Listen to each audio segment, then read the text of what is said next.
Welcome to Audit the Audit, where we sort out the who and the what and the right and wrong of police interactions. This episode covers the Fourth Amendment, excessive force, and suspect descriptions, and is brought to us by Don Andre Investigations' channel. Be sure to check out the description below and give them the credit that they deserve. On January 20th, 2021, 40-year-old piano teacher Jamal Williams was eating lunch in his vehicle, which was parked on the street adjacent to a park in Hacienda Heights, California, when Deputy Bruno de Oliveira and Deputy Alexander Tavalli of the Los Angeles County Sheriff's Department approached his vehicle. The deputies were responding to an alleged burglary that had occurred about a half-mile away from Mr. Williams' vehicle involving two black male suspects in their 20s, where one suspect got away on foot. The interaction that followed was captured on both officers' body cameras. Hands on the wheel. Hold on. What's going on? You live around here? Hey, don't touch. Relax, bro. Relax. Hey, you match the description of somebody, okay, that just committed a burglary in the area. Okay, you're on camera, so don't worry. Step out of the car. Is your body cam on? It's on. Yes, it's on. Step on out, dude. We'll explain everything to you, okay? Just step out of the car. Step out of the car. I'm not stepping out of the car. You're being detained for a burglary investigation, okay, sir? So step No. Do you live in the area? I'm not answering any questions. I want my lawyer. Okay. Step out of the car. You're being detained right now. Alright? Step out of the car.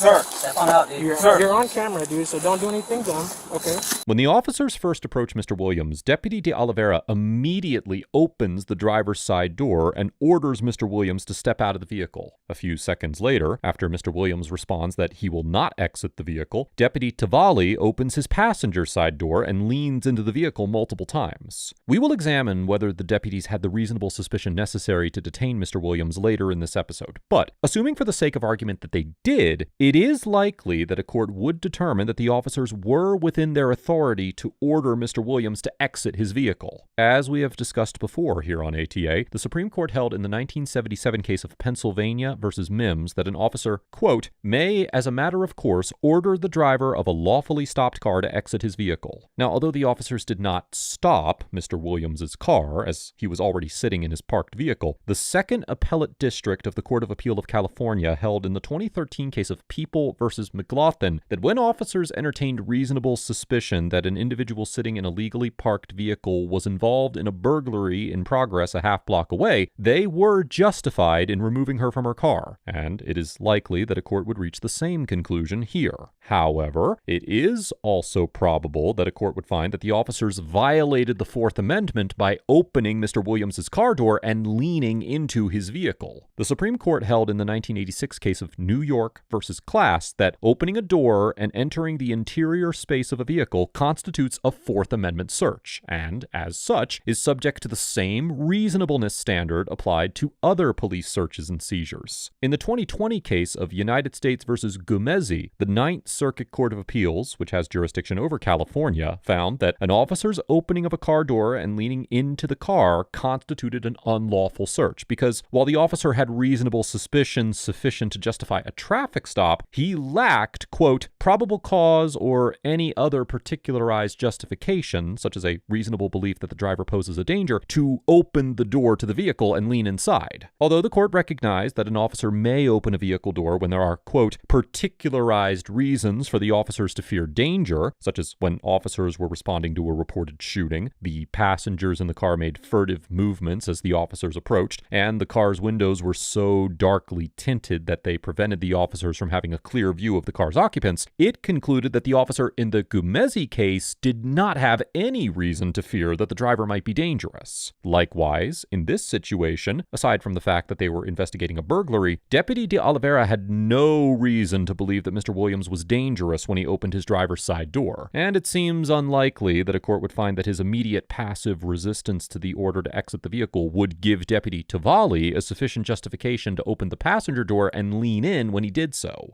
Hold on, I'm gonna get this on camera. Go ahead, you can record. Step out of the car, please. He's being aggressive. Hey, stop resisting, dude. Stop resisting. I'm just... Why are you... No, man. Okay. Get out of the car. Get out of the car. Sir? Supervisor, I want to talk to your supervisor. Call your supervisor. Call your supervisor. Call your supervisor. Call your supervisor. Call your supervisor. Call your supervisor. I'm gonna tase you, dude. Call your supervisor. Call your supervisor. Give me your hand. I don't give you consent to touch me. Don't reach. I don't give you consent to touch me. Don't reach. I don't give you consent. Handcuff here. I don't give you consent. Deputy de Oliveira and Deputy Tavalli attempt to physically remove Mr. Williams from the vehicle, and he struggles against them for a few seconds until another officer threatens to tase him, at which point he allows the officers to remove him from the vehicle. As the U.S. District Court in the Northern District of California explained in the 2017 case of Lawrence versus City of San Francisco, because police officers are not constitutionally required to use the least intrusive means available to them, quote, courts have recognized that officers may use reasonable force to remove an uncooperative individual from a vehicle. Similarly, in the 2008 case of Whistler versus City of Fresno, the district court in the Eastern District of California held that pulling an individual who had not behaved in an assaultive manner but refused to comply with demands to exit the vehicle out of a vehicle, placing him on the ground, and pinning one of his hands to his chest constituted a low amount of force that was reasonable under the Fourth Amendment. However, in this situation, Mr. Williams appeared to be in the process of complying with the order to exit the vehicle, as he asked the deputies to hold on so he could film the interaction with his cell phone, when the deputies immediately started pulling at him from both directions and claiming that he was being, quote, aggressive and, quote, resisting, despite the fact that they had informed him he was permitted to film. Now, given this factual distinction, even assuming that the officers had the reasonable suspicion necessary to order Mr. Williams to exit the vehicle in the first place, it is possible that a court could determine that the officer's initial use of force against Mr. Williams was unreasonable and constitutionally excessive. Likewise, if the officer who threatened to tase Mr. Williams had actually deployed his taser in response to Mr. Williams's attempts to remain in the vehicle, the use of the taser could also constitute excessive force. In the 2010 case of Bryan versus McPherson, the Ninth Circuit Court of Appeals held that an officer used excessive force when he tased an individual who exited his vehicle during a traffic stop after the officer had ordered him to stay in his vehicle. In reaching this conclusion, the court explained that although there is a distinction between passive resistance, such as remaining seated, refusing to move, and refusing to bear weight despite police orders to the contrary, and active resistance, now quoting, resistance should not be understood as a binary state, with resistance being either completely passive or active. Rather, it runs the gamut, from the purely passive protester who simply refuses to stand to the individual who is physically assaulting the officer. The court also argued that, quote, even purely passive resistance can support the use of some force, but the level of force an individual's resistance will support is dependent on the factual circumstances underlying that resistance, and ultimately concluded that the behavior of the individual who was tased was more on the passive end of the spectrum, and therefore provided little support for a use of significant force, such as a taser. Considering this case law, it is entirely possible that a court could conclude that Mr. Williams' mostly passive resistance would not justify the use of a taser under these circumstances. Be on Paso Verde and it could be on there. Hey, stop. Cuffs are on. Cuffs are on. Okay. Readjust here a little bit, all right? Readjust. Slow down a little bit. Hey, we got a supervisor coming, man. Yeah, copy. It is code 4. Michigan's on scene. Just request. Hey, you got anything on you? I don't answer questions. Clear. XLE Okay. Clear all Hey, can you record this? It's recorded. It's all Everybody's recorded. got Recording. We all have cameras. Good. Okay? You're okay. No, you're okay, man. These guys are ridiculous. Yeah, we are. I don't answer questions. Okay, well, you're on video. Is your name Jamal? I don't answer questions. Okay. All right, cool. Makes it easy. Do we need that, or you want to take that off and let's go ahead and just walk into a car? Yeah, we just pulled up on the car. I told him, hey, you'll be detained for burglary investigation. He matched the description of the burglary suspect, and he refused to get out. And all we did was just control holds and try to pull him out. Once we had him completely out of the car, then I just did a little takedown to the ground. Cool. And team handcuff was pretty much it. So once he was on down, that's when they showed up? The deputy explains that the officers approached and detained Mr. Williams because they believe that he matched the description of a nearby burglary suspect that escaped on foot. The suspect was described as a black male in his early 20s who was approximately 6'1" or 6'2" and wearing a blue hat with all black clothing and possibly a red t-shirt underneath, while Mr. Williams was 40 years old, sitting in a vehicle, so his height was unknown, and wearing a maroon sweater with a dark gray t-shirt underneath and dark blue blue sweatpants. Now, before exploring the legality of the officer's seizure of Mr. Williams in this situation, it is important to understand that the Fourth Amendment is not always violated when an officer arrests or detains the wrong individual based on a suspect description. As the Supreme Court explained in the 2014 case of Hine versus North Carolina, quote, "If officers with probable cause to arrest a suspect mistakenly arrest an individual matching the suspect's description, neither the seizure nor an accompanying search of the arrestee would be unlawful." However, the court also noted that the Fourth Amendment requires such mistakes of fact to be quote-unquote reasonable. And as the Ninth Circuit Court of Appeals clarified in the 2002 case of Grant versus City of Long Beach, quote, "Under the law of this circuit, mere resemblance to a general description is not enough to establish probable cause." This statement of law was derived from the 1996 case of Washington versus Lambert, where the Ninth Circuit held that officers did not have probable cause to arrest two black men based on, quote, "the purported general similarity of their physical characteristics to those of the actual suspects, two African-American males, one reasonably short and one reasonably tall." In reaching this decision, the court reasoned that the descriptions were, quote, "exceedingly vague and general," because, now quoting again, there were, for example, no specific descriptive features such as facial hair or scars, and that the individuals who were arrested, quote, "did not even match the few physical details that did accompany the general physical descriptions." It should be noted that while Mr. Williams was found within a half mile of a recent burglary, the suspects in the Lambert case were not encountered in the vicinity of a proximate crime scene, and this crucial distinction could cause a court to reach a different conclusion under these circumstances. However, in addition to determining that no probable cause existed, the Ninth Circuit also stated in the Lambert case that, quote, "it is extremely questionable whether the tenuous general physical similarities give rise to even the reasonable suspicion necessary to make a Terry stop." But because the parties in the appeal did not raise that issue, the court did not reach a conclusion on this issue. Similarly, in the 2014 case of Hampton versus City of Oakland, the U.S. District Court in the Northern District of California held that a reasonable jury could conclude that an officer did not possess the reasonable suspicion necessary to conduct an investigatory stop on a black woman who was wearing a white shirt based on her purported resemblance to a cell phone robbery suspect who was described as, quote, "an African-American woman in her 20s who was wearing a white t-shirt, her car's similarity to the suspect's car, and her presence in an area where the stolen cell phone had last been tracked." Based on this precedent, it is certainly possible that a judge or jury could conclude that the officers did not have probable cause to arrest Mr. Williams, or even the reasonable suspicion necessary to detain him. No, I think I think Bachford helped me out. Okay. I can't. Like right there is just. You feeling it? What you need, guys? Hey, if we take these off, are you going to cause a problem? Are you going to kick any windows out, anything like that? I don't answer questions. You can leave them on then, that's fine. I don't give you consent to go in my car and check my car. You're violating my Fourth Amendment constitutional right. We're gonna sink him in the car. Has it been clear? Yeah. So I think we can move forward and try at least get him in the back seat. Yeah, that's fine. Why are you guys kidnapping me? I'll explain everything if you just tell me your name so we can talk. Tell me right now. Find a car and put it in. Okay. We'll talk when he gets in the car. It's not your suspect, but are you saying?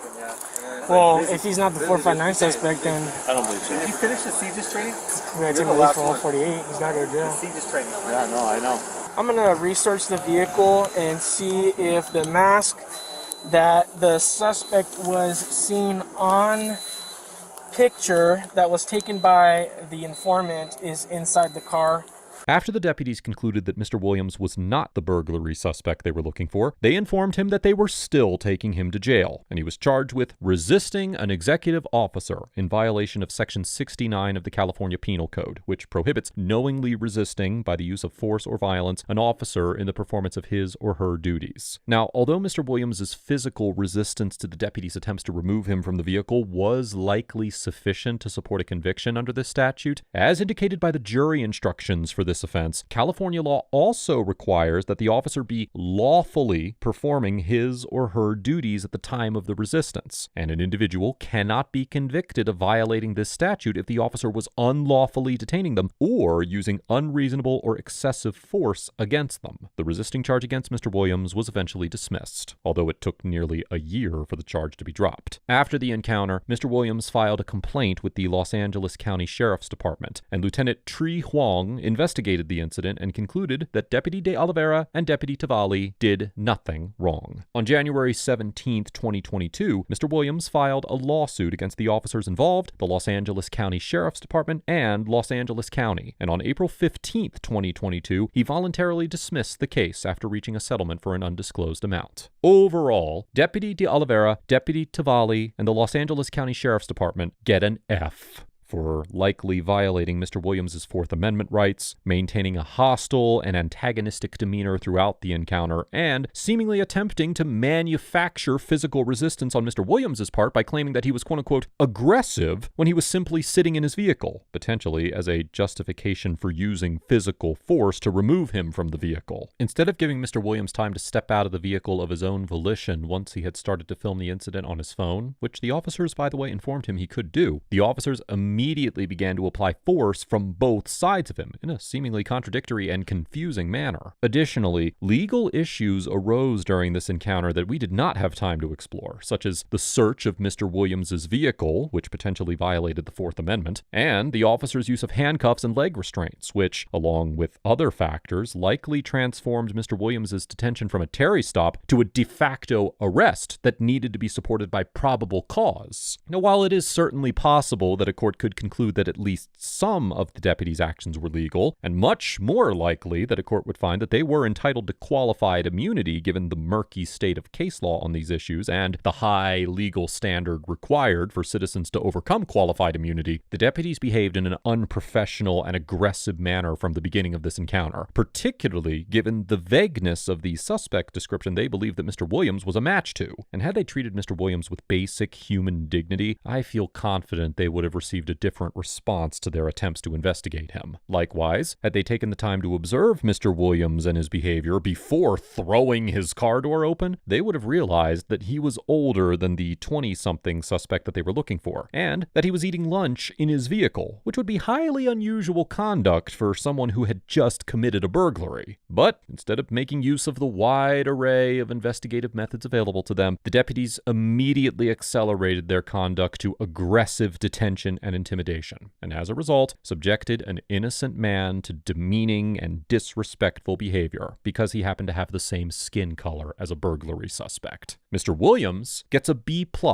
because although his interests would have been better served if he had immediately complied with the deputy's orders to exit the vehicle, he eventually complied with the command, respectfully voiced his disagreement with the deputy's activities, and took appropriate action after the encounter by filing both a complaint and a lawsuit. This encounter demonstrates how uncertain and unclear the law surrounding police encounters can be, and the legality of Mr. Williams' conduct in resisting the officer's attempts to remove him from the vehicle revolved around whether or not they had the reasonable suspicion necessary to detain him, and whether or not their attempts to remove him constituted excessive force. Because the answer to these questions depends on the information known to the officers at the time, and could vary based on the judge or jury that ended up deciding these issues, it is typically advisable for citizens to comply with an order to exit the vehicle without resistance, regardless of whether or not the order seems reasonable to them. That being said, I completely understand why Mr. Williams felt justified in his refusal to exit the vehicle, particularly given the deputy's aggressive demeanor and their potentially excessive use of force, and I commend him for his commitment to his constitutional rights and his willingness to pursue legal action following this incident. Let us know if there is an interaction or legal topic that you would like us to discuss in the comments below. Thank you for watching, and don't forget to check out my second channel for even more police interaction content.